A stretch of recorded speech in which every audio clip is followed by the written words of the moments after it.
si mo etro chamam ki ron ti san ve khatro sana thau kan bin hau Thầu nó sặc cái này thì hiền lắm thế.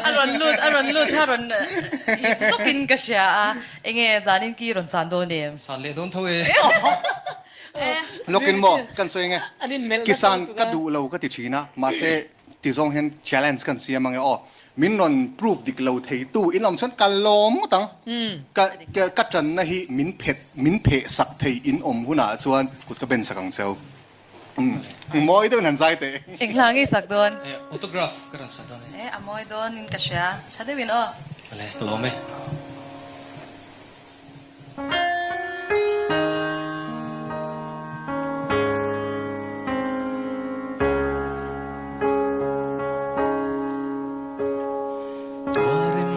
suy chun ro yanga bom thir nuai chu chẳng to nu a i mo ka do nia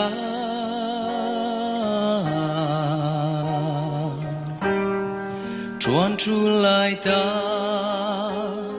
ka hon nia le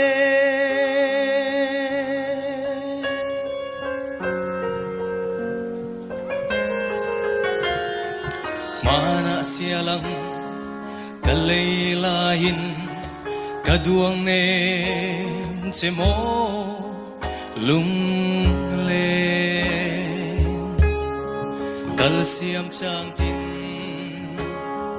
rel luang khama